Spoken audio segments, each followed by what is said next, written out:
दोस्तों, आपके दिमाग में भी कभी ना कभी यह सवाल जरूर आया ही होगा कि ईश्वर है या नहीं।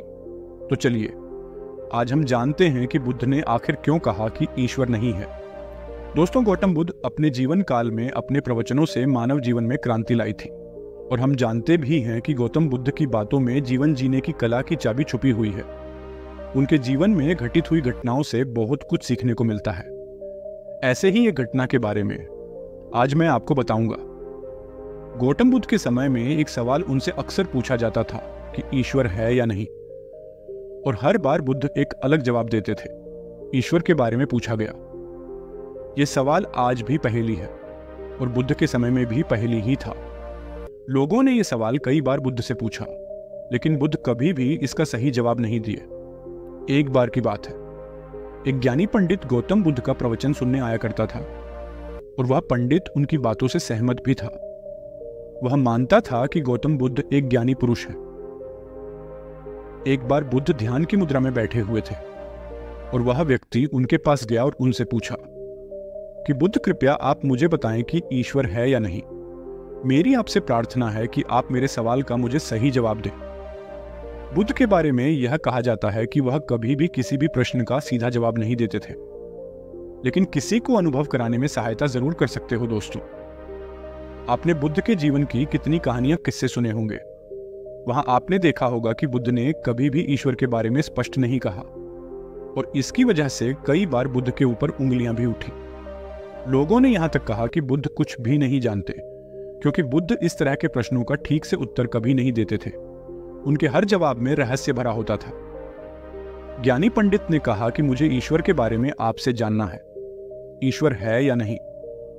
बुद्ध उसकी बात सुनकर मुस्कुराए और फिर पंडित से बोले, ठीक है।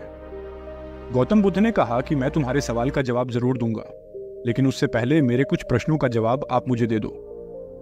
पंडित ने कहा, मैं बिल्कुल आपके प्रश्नों का जवाब दूंगा। आप कृपया प्रश्न पूछें।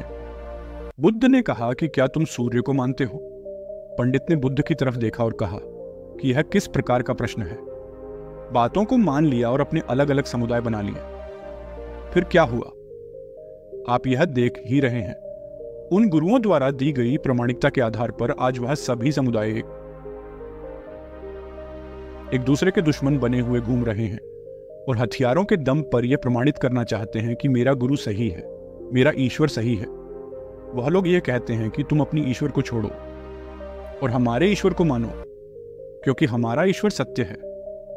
अगर कोई व्यक्ति ईश्वर की सीधी व्याख्या कर देगा तो अज्ञानियों की भीड़ उसकी बातों को मान लेगी। वह भी ईश्वर का अनुभव कभी नहीं करेगी।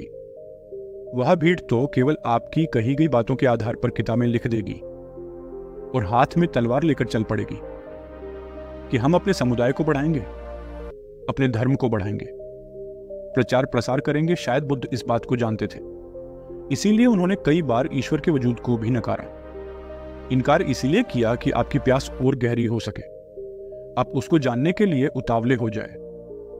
अगर बुद्ध ईश्वर के बारे में सीधे सीधे कह दे तो भीड़ आसानी से उनकी बात मान जाएगी, और ऐसे ही हमने धरती पर ना जाने कितने ही ईश्वर और भगवान को जन्म दे दिया है। ऐसा लगता है कि ईश्वर ने मनुष्य को नहीं बनाया, बल्कि मनुष्य ने ईश्वर को पैदा किया है। तो दोस्तों, गौतम बुद्ध की कहानी से हमें यही शिक्षा मिलती है कि भगवान को मानना नहीं, बल्कि जानना चाहिए और उसका अनुभव लेना चाहिए। ईश्वर को जानने के लिए सिर्फ एक ही रास्ता है, और वह है ध्यान। ध्यान में जितनी गहराई से जाओगे, उतना ही तुम्हारा ईश्वर के प्रति अनुभव होता चला जाएगा, और तुम्हारे सभी प्रश्नों के उत्तर भी तुम्हें मिल जाएंगे। और भी ऐसी वीडियो के लिए हमारे बुद्धा मोड चैनल को सब्सक्राइब करें